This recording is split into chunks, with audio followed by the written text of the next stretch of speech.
생활의 달인에 등장했던 인물들을 보면 공통점이 있답니다. 이 공통점을 저술해 놓은 책들을 제가 읽어봤는데요, 두 가지만 여러분에게 소개합니다. 자기 분야의 생활의 달인이 된 사람들의 첫 번째 공통점은 인생에 한 번인가는 왕창 망해본 경험이 있답니다. 그래서 지금의 업종을 선택하게 되었고, 이것이 자기의 생명줄이다, 이거 놓치면 나는 길이 없다, 이런 절박감을 가지고 일하게 될 때 달인의 지경까지 이르게 되었다는 사실이죠. 두 번째 특징은 그렇게 왕창 망했을 때 옆에서 기다려주고 인내해 주었던 아내들이 있었답니다. 여보, 힘들지 않으세요? 내가 옆에 지켜보고 있어요. 당신 내가 기다려줄 수 얼마든지 있으니까 힘내세요. 이렇게 믿어주고 옆에서 기다려주었던 아내가 있을 때 생활의 달인이 되었다는 것입니다. 사랑하는 성도 여러분, 사람이란 존재가 혼자의 힘으로 달인의 지경까지 갈 수는 없는가 봅니다. 주변에 좋은 사람들이 함께 할 때 사람들은 힘을 얻어서 그 인생의 여정을 걸어갈 수 있게 되는 것이죠. 1964년도에 도쿄 올림픽이 있었습니다. 그때 경기장을 짓는데 장소가 부족해서 확장을 하게 되었다네요. 그래서 경기장 옆에 있는 집을, 3년 된 집을 뜯게 되었습니다. 인부들이 이제 그 집을 뜯을 때 지붕을 걷어내니까 기가 막힌 장면이 펼쳐져 있더랍니다. 대못이 박혀 있는데 그 대못 끝자락에 도마뱀의 꼬리가 박혀 있더라는 거예요. 너무나 신기해서 사람들이 주인에게 물어보았습니다. 이 집을 지은 지가 얼마나 됐습니까? 3년 되었습니다. 3년 전에 이 천장을 만들 때 대못을 친 적이 있죠. 이해가 되십니까? 3년 전에 대못을 쳤을 때 박혔던 도마뱀이었던 겁니다. 그러면 굶어 죽어야 되는 것 아닙니까? 그래서 너무나 신기해서 공사장 인부들이 공사를 멈추고 밤중에 무슨 일이 일어나는가 지켜보았답니다. 그런데 이게 웬일입니까? 다른 도마뱀 한 마리가 쪼르르 달려와서 먹을 걸 물어다가 입에 먹여주더라는 겁니다. 그래서 3년간 버텨냈던 것이죠. 저는 이야기를 들으면서, 이게 실화였거든요. 이야기를 들으면서 저는 우리의 성도들 가운데 이런 마음이 들었어요. 인생에 대못이 박힌 분들이 계십니다. 꼼짝달싹 못하고 움직이지도 못하는, 영적으로 마음으로 대못이 박힌 교인들이 계세요. 이런 성도들이 살아내려면, 버텨내려면 누군가가 영적인 양식을 물어다 주는 사람들이 있어야 합니다. 그 사람들을 격려하고 육체적인 필요를 채워주고 영적인 필요를 채워주는 사람들이 있어야만 이 험난한 세상에서 견딜 수 있다는 사실입니다. 오늘 말씀에 보면 사도 바울도 마찬가지입니다. 사도 바울이 훌륭한 사도이지요. 근데 자기 혼자의 힘으로 사도가 된 것은 아니었습니다. 이 사도 바울 주변에 보면 하나님께서 붙여주신 육체적인 필요를 채워주었던 사람들이 있었고요, 또 영적인 필요를 채워주었던 사람들이 따로 있었습니다. 오늘 본문에 보면 고린도에 있는 바울입니다. 하나님께서 이 고린도에 있었던 사도 바울에게 붙여주신 첫 번째 사람 기억나십니까? 바로 아굴라와 브리스길라 부부였습니다. 이 아굴라와 브리스길라 부부는 본도 출신 사람이었습니다. 본도까지 가게 된 계기가 있었죠. BC 587년도에 자기의 조상들이 남유다가 멸망당합니다. 그래서 전 세계 디아스포라, 뿔뿔이 흩어진 유대인들이 돼버려요. 자기의 부모님들이 신앙을 지키기 위해서 찾아간 곳이 본도라고 하는 지역이었습니다. 그 본도에서 나중에 베드로의 설교를 듣고 아굴라와 브리스길라 부부가 예수를 믿게 됩니다. 그들의 여정은 그 다음에 로마로 이주하게 됩니다. 로마에 이주해서 자기들이 가지고 있었던 천막 만드는 기술을 통하여 생계를 이어갑니다. 그래서 정착을 하게 되고 돈도 벌게 되고 안정을 취하게 됩니다. 바로 그때 어떤 일이 일어났습니까? 바로 로마 시내 안에 유대인들의 쿠데타가 일어났어요. 이것이 진압된 후에 로마 황제가 모든 유대 사람은 로마에서 떠나라라고 말하는 축출령을 내리게 됩니다. 추방령을 내리게 됩니다. 이때 아굴라와 브리스길라는 자기의 모든 재산과 자기의 모든 것을 내려놓고 도망치듯이 고린도로 갈 수밖에 없었습니다. 그리 고린도에 찾아간 아굴라와 브리스길라는 거기서 생업이었던 또 청막 만들기 장사를 하면서 지내고 있었죠. 마침 그때 고린도에 찾아왔던 사도 바울이 먹을 것, 입을 것, 잘 것이 없었습니다. 사도 바울은 전심에서 복음을 전하고 싶었지만 생계가 해결되지 않았습니다. 그래서 천막 만들기 기술을 가지고 있었거든요. 그래서 찾아간 사람이 아굴라, 브리스길라와 만나게 됩니다. 사랑하는 성도 여러분, 오늘 성경에 보면 하나님께서 아굴라와 브리스길라 부부를 통하여 사도 바울의 육적인 필요를 채워주었습니다. 먹을 것, 입을 것, 잘 것, 심지어 예배드릴 것까지 공급해 주었어요. 사도 바울은 이 사람들에 대하여 뭐라고 말했습니까? 저들은 나를 위하여 목이라도 내어놓을 만한 사람이다 라고 칭찬합니다. 그리고 사도 바울이 나중에 로마로 압송당하게 될 때 아굴라와 브리스길라가 먼저 가서 옥바라지를 하게 됩니다. 육체적인 모든 필요를 다 채워준 것입니다.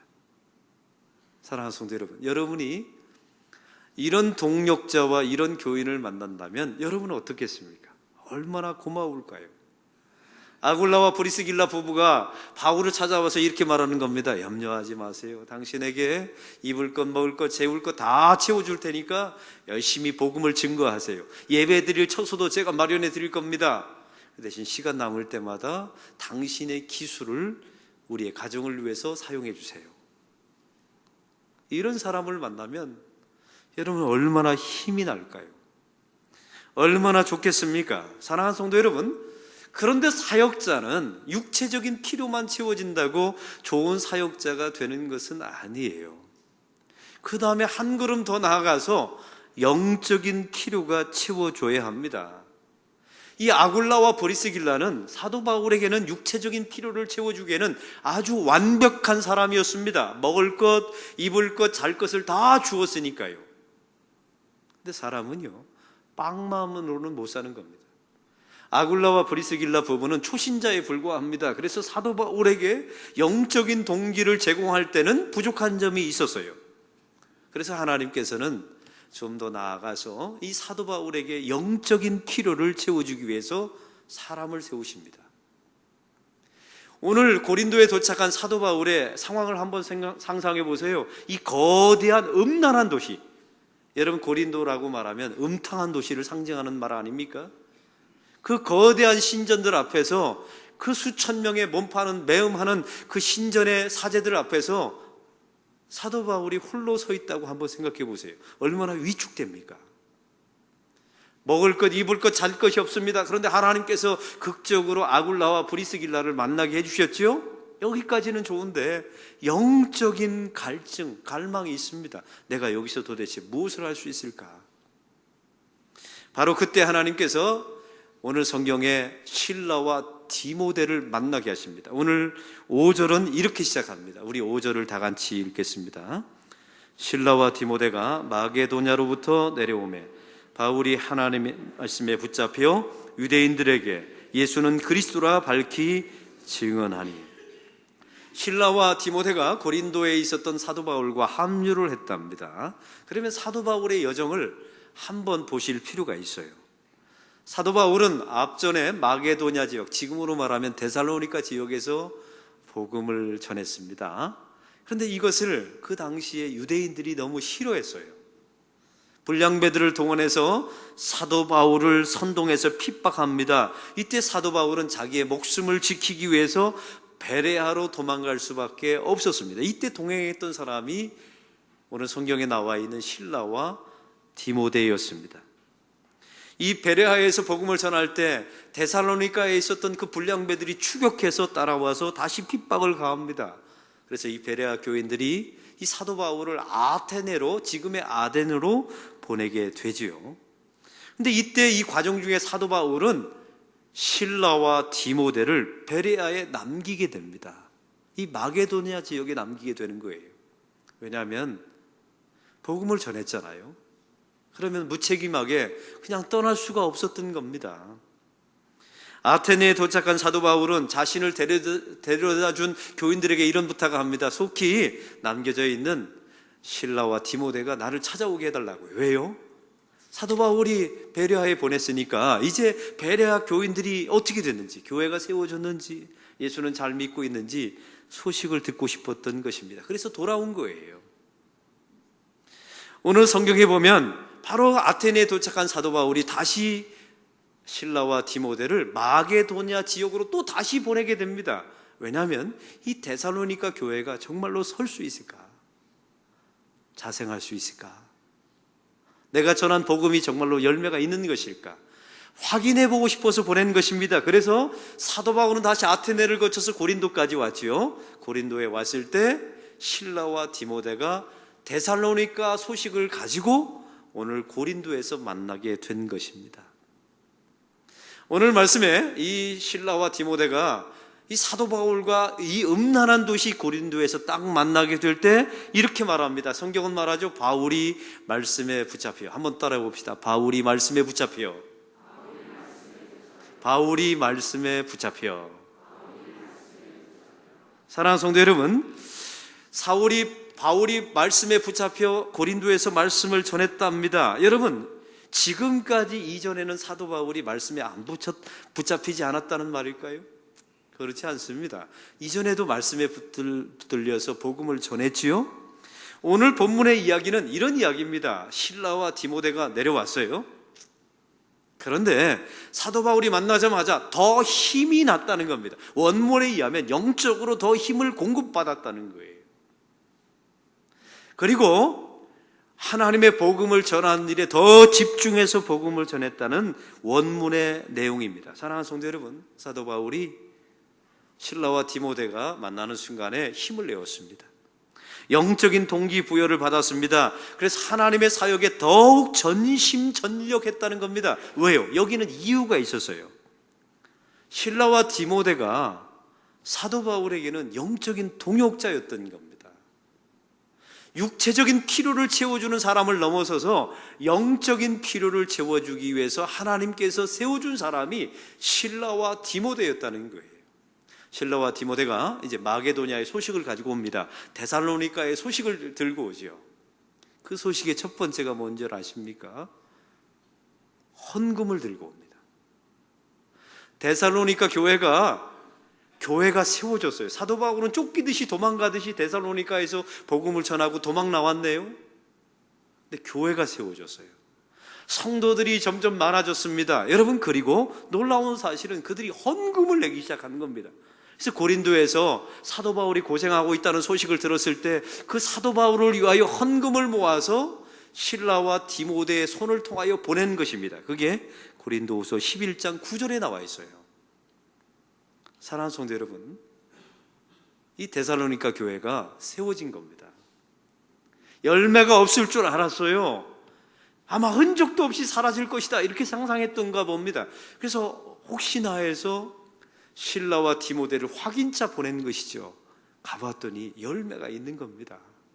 헌금은 아무나 하나요? 여러분, 초신자들은 헌금하지 못합니다. 여러분, 이게 성경에 하나님께서 물질을 달라 하신 이유가 있어요. 거기는 마음이 있기 때문에 그렇습니다. 예수를 처음 믿은 사람들이 하나님께 마음 드리기가 사실은 쉽지 않아요. 2, 3년 오래 예수 믿어야 사실은 교회에 하나님을 위해서 헌금을 내는 법이에요. 근데 데살로니가 교회가, 데살로니가 성도들이 사도 바울을 위해서 헌금을 드릴 정도로 성숙해졌다는 소식을 들은 것입니다. 이게 얼마나 기뻤겠습니까? 나는 도망왔습니다. 복음을 전하고 나는 빠져나올 수밖에 없었어요. 정말 열매가 있을까? 하나님이 정말 일하신 게 맞는가? 내 삶은 의미가 있었던 것인가? 여러분, 이런 마음의 궁금증과 낙심을 가졌던 거예요. 그리고 고린도에서 그 거대한 신전의 도시, 절망할 수밖에 없었고 먹을 것조차 없는 상황에 만나게 된 것이죠. 육체적인 필요는 아굴라와 브리스길라를 통해서 공급받았어요. 근데 사람은 육체적인 필요만으로 살 수는 없는 존재입니다. 그래서 하나님께서 실라와 디모데를 통하여 당신의 사역은 헛된 것이 아니었습니다. 봐요, 열매가 있습니다. 헌금을 보십시오. 이 사람들이 당신의 사역을 위해서 헌금을 거둬줬습니다. 사랑하는 성도 여러분, 이게 돈의 많고의 적음의 문제가 아니에요. 그들이 교회가 세워졌다는 것, 내 사역이 헛되지 않았다는 것, 그들이 점점 성숙해져 가고 있다는 것, 여기에 용기를 얻은 겁니다. 그래서 사도 바울이 말씀에 붙잡혀 오늘 성경은 이렇게 말하는 겁니다. 제가 세문안교회에서 19년 전에 부목사를 했었어요. 세문안교회는 우리 한국교회에서 제일 오래된 교회입니다. 언더우드 선교사가 창립한 교회이죠. 제가 부목사로 갔을 때 그 교회 안에 단기 선교팀이 없었어요. 교회는 오래됐는데 선교사가 세웠는데 교인들이 단기 선교를 안 가는 겁니다. 어른들더러 가자고 했더니 죽는다고 안 간다고 그래요. 그래서 제가 초등학생과 중학생으로 태국 단기 선교팀을 조직했어요. 그랬더니 성인들이, 어른들이 말리더라고요. 요 목사님, 사고 나면 당신이 책임질 겁니까? 당신이 겁도 없이 어떻게 어린 아이들을 데리고 단기 선교를 갑니까? 그때 겁나던데요. 책임지라고 하니까. 그래도 제 마음속에 하나님이 주신 감동이 있었어요. 그 감동을 가지고 초등학생과 중학생을 데리고 태국 단기 선교팀을 갔습니다. 그 차도 못 올라가는 오지에 아이들을 데리고 와서 일주일 내내 훈련하고 선교하고 공연하고 돌아왔습니다. 그리고 저는 그 세문안교회를 떠나서 소망교회를 거쳐서 안락교회 담임목사로 부임하게 되었죠. 저는 제 몸에 배어있기 때문에 우리 안락교회에 와서도 매년 단기 선교팀을 조직해서 지금도 우리 앙겔레스 필리핀으로 선교를 갑니다. 그런데 우리 교회 안에 조은준 선교사님이 순교하셨어요. 그때 제가 얼마나 낙심하고 실망했는지 모릅니다. 하나님, 드디어 올 게 왔군요. 혹시 이게 하나님께서 선교를 접으라는 뜻 아닙니까? 제 마음속에 이런 낙심이 있었어요. 그런데 마침 그때 세문안교회 교인이 저한테 전화를 왔어요. 목사님, 세문안교회가 목사님이 그 단기 선교팀을 조직하고 첫 번째 간 이후로 한 해도 거르지 않고 19년째 단기 선교를 가고 있습니다. 그리고 목사님이 선교회 데리고 왔던 그 콜리게들이 다 1년씩 나중에 대학생 졸업하고 나서 1년씩 자원봉사가 돼서 선교지에서 태국에서 봉사했습니다. 그리고 그들이 결혼해서 태국 단기 선교의 후원자들이 되었습니다. 목사님이 책임진 열매입니다. 이 말을 듣는데요, 제가 다시 해야지, 다시 일어서야지, 이게 하나님의 음성으로 들렸습니다. 그래서 또 그 다음에 조원주 선교사님 순교하신 다음에 다시 또 선교팀을 꾸려서 제가 앙겔로스로 또 가지 않았겠습니까? 사랑하는 성도 여러분, 목사도요, 자기 혼자 힘으로 버텨낼 수가 없습니다. 혼자의 힘으로 가정을 지켜낼 수 없어요. 주변에 이런 영적인 동기를 부여해주는 사람들이 있어야 합니다. 그래야 견딜 수가 있어요. 이 실라와 디모데는 누구입니까? 단순한 동역자가 아니었던 겁니다. 하나님께서 사도 바울의 영적인 필요를 공급해주기 위해서 세워주신 동역자였던 것입니다.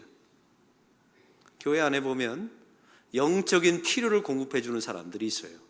함께 놀면 재미있는 사람, 육적인 필요를 채워주는 사람들입니다. 음식을 함께 먹으면 즐거운 사람, 함께 운동하는 사람, 육적인 필요를 채워주는 사람들이 있어요. 좋습니다. 여러분, 교회 와서 예배드리고 나서 마음껏 교우들과 교제하시고 노세요. 근데 여기서 중단하면 안 됩니다.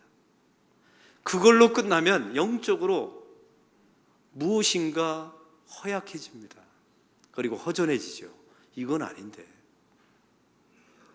그래서 저와 여러분은 하나님 앞에 기도하셔야 합니다. 하나님, 저에게 영적인 동역자를 붙여주시옵소서. 그리고 저와 여러분이 누군가에게 영적인 필요를 공급해주는 사람이 되기를 위해서 기도하셔야 합니다. 잘 놉니다. 여러분, 먹으면 즐겁습니다. 놀러도 많이 갑니다. 좋아요. 거기서 끝나면 안 됩니다. 영적인 필요를 공급해주는 사람을 반드시 만나셔야 합니다. 그 사람 만나면 예배드리고 싶은 마음이 갑자기 생기는 사람 있나요? 그 사람 만나면 갑자기 기도하고 싶은 사람, 그 사람 만나면 안 보던 성경이 보고 싶은 사람, 이런 사람을 만나야, 그 사람 만나면 다시 주저했던 사역을 다시 시작할 수 있는 사람, 그런 영적인 필요를 공급해주는 사람이 반드시 여러분 곁에 있어야 합니다. 할렐루야. 그런 사람 달라고 기도하세요. 그리고 그런 사람이 되기를 위해서 기도하시기 바랍니다. 사랑하는 성도 여러분, 영적인 동기를 부여해 주는 사람이 저와 여러분에게 반드시 필요합니다. 그러면 이런 영적인 동력자가 되려면, 저와 여러분이 되려면 반드시 이 조건을 갖춰야 합니다. 예수님이 좋아서 교회 나오는 사람이어야 합니다. 저는 사람들에게 물어요. 당신은 교회 왜 다니십니까? 목사님, 교회 다니면 평안해지거든요. 교회 다니면 재밌습니다. 친구 많이 사깁니다. 좋아요. 그건 육적인 필요를 공급받는 거예요. 나쁘진 않습니다. 그 대신 그 다음 단계로 반드시 나가야 합니다. 바로 영적인 필요를 공급받아요. 당신은 왜 교회 나가십니까?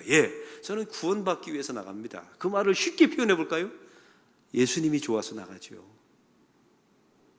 예수님이 좋아서 교회 다니는 사람을 만나보세요. 여러분, 우리 교회 안에도 있어요. 그런 사람 만나면요, 예배드리고 싶어요. 찬양하고 싶고 기도하고 싶고 접었던 사역을 다시 하고 싶어 합니다. 이게 바로 영적인 동역자입니다. 오늘 성경에 나와 있는 실라와 디모데, 사도 바울은 다 예수님이 좋아서 만난 사람들이에요. 그래서 서로 힘이 나죠. 저는 우리 안락교회가 그런 교회가 되기를 소망합니다. 그래서 영적인 동기부여해 주는 사람들이 반드시 필요하다는 사실이에요. 우리 안락교회는 이제 비전센터 건축 과정 중에 있습니다. 담임 목사가 여러분 받는 심적인 압박은 어느 정도인지 여러분은 모르실 겁니다. 왜냐하면 담임 목사가 안 돼 보셨으니까.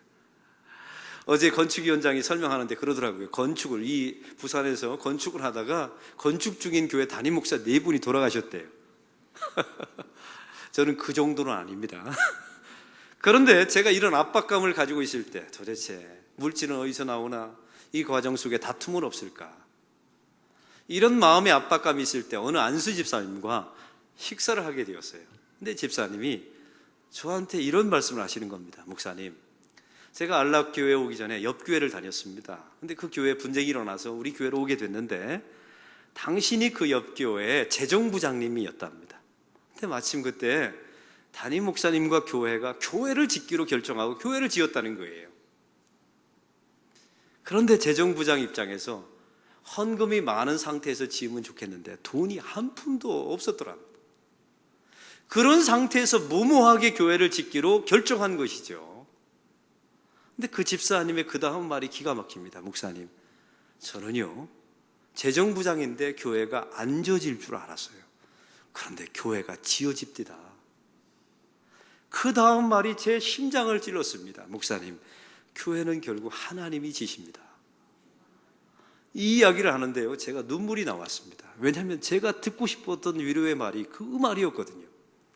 그래서 제가 우리 교회에 바로 그 말에 영감을 받아서 우리 건축 과정의 전체 표어가 뭔지 아세요? 우리가 기도하면 하나님이 지으십니다. 제가 거기서 나온 문구예요. 보십시오. 여러분, 목사도 연약합니다. 압박에 시달립니다. 물질은 누가? 여러분, 교회 안에 보세요. 어떤 교회는 그래요. 목사님, 돈은 도대체 헌금은 어디서 어떻게 구하실 생각입니까? 목사님, 우리 모임 있는데 우리 모임한테 방 주세요. 이런 교인 만나면요 힘 빠져요.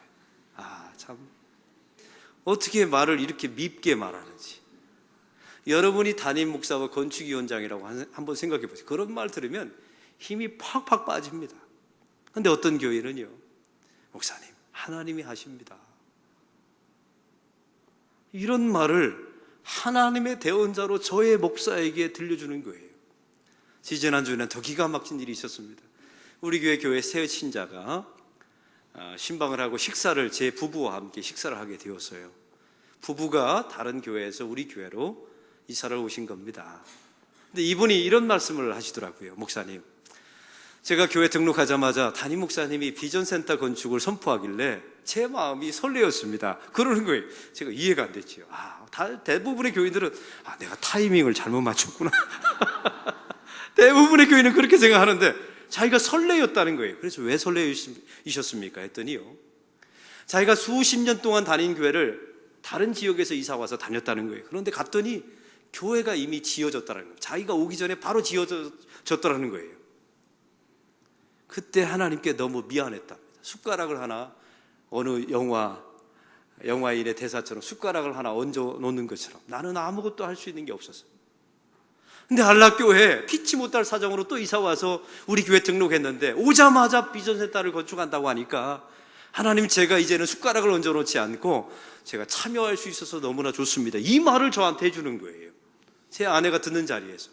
그래서 목사님, 우리 한락교인이 1000명이 넘는다는데 제가 해야 될 몫을 n분의 1로 계산했습니다. 제가 그 말을 들었을 때 왜 이렇게 예뻐요? 예쁘고 하나님 참 이런 교회를 붙여주셔서 제가 힘이 납니다. 이렇게 목사도 영적인 필요를 공급받아서 힘을 얻습니다. 사랑하는 성도 여러분, 성도들은 어떻습니까? 여러분의 주변에 옳은 말을 하는 사람은 많아요. 여러분, 돈은 누가 냅니까? 건축비를 줄여야 합니다. 우리 방 주세요. 말은 다 맞아요. 근데 힘 빠지는 이야기가 얼마나 많습니까? 근데 이 두 분의 공통점이 있어요. 그 세신자와 안수 집사님의 공통점은 다 기업을 운영하는 사장님들이세요. 야, 저 기업이 그냥 된 게 아니구나. 저런 마인드로 살아가기 때문에 기업이 되는구나. 제가 깨닫게 되었습니다. 사랑하는 성도 여러분, 제가 여러분에게 도전합니다. 오늘 성경에 보면 디모데와 실라는 그냥 단순한 동역자가 아니었던 겁니다. 디모데 사실은 바울에 있어서는 제자였지요. 근데 제자이기 전에 하나님께서 사도 바울에게 힘을 내라고 붙여주신 영적인 동역자였던 겁니다. 그 데살로니가 교회 소식을 들었을 때 사도 바울이 데살로니가를 향하여 편지를 쓰지 않습니까? 얼마나 헌금을 보내주고 교회가 세워지고 성도가 성장했다는 이야기를 듣고 너무 고마워서 편지를 써줘요. 그래서 성경이 된 겁니다. 오늘 디모데 보세요. 사도 바울 선생님, 당신의 사역은 헛된 것이 아니었습니다. 열매가 있었습니다. 이런 소식을 전해줬던 디모데, 이 디모데를 위해서 사도 바울은 마지막 순교 직전에 디모데 전후서를 씁니다. 구구절절한 자기의 제자인 디모데를 향하여 자기의 모든 신앙의 전술을 다 기록해서 제자에게 남깁니다. 사도 바울은 또한 디모데에게 영적인 동역자가 되어 주었던 것이죠. 사랑하는 성도 여러분, 여러분은 누군가의 마음을 점점 낙심하게 만드는 혹시 장애물로 살고 있지는 않으십니까? 아니면 누군가의 영적인 육적인 필요를 제공해주는 아굴라와 브리스길라 수준까지는 가셨나요? 아니면 그 사람 만나면 예배드리고 싶고, 그 사람 만나면 기도하고 싶고, 그 사람 만나면 주저했던 사역을 다시 시작하고 싶은 그런 영적인 동역자가 여러분 주변에 있습니까? 있다면 여러분은 견디고 승리할 것입니다. 그래서 우리는 항상 하나님 앞에 이렇게 기도하셔야 합니다. 하나님, 저 혼자의 힘만으로는 안 됩니다. 저에게도 영적인 필요를 공급해주는 실라와 디모데 같은 영적 동역자를 붙여주십시오. 기도하셔야 합니다. 그리고 누군가에게 영적인 필요가 있는 사람에게 그 필요를 채워주는 저와 여러분이 되기를 바랍니다. 그렇게 되기를 원하시려면 예수님이 좋아지셔야 돼요. 교회 재미있어서 나오고 평안함을 위해서 나오는 정도 가지고는 안 됩니다. 예수님이 너무 좋아서 나오셔야 여러분을 만나는 사람들이 영적인 필요를 공급받게 될 줄로 믿습니다. 이런 사역, 이런 교회 되기를 소망합니다. 하나님 아버지, 오늘 말씀을 통하여 사도 바울의 혼자의 힘으로 된 것이 아니었습니다. 혼자도 할 수도 없었습니다. 하나님께서 아굴라와 브리스길라 부부를 통하여 육체적인 필요를 채워주었습니다.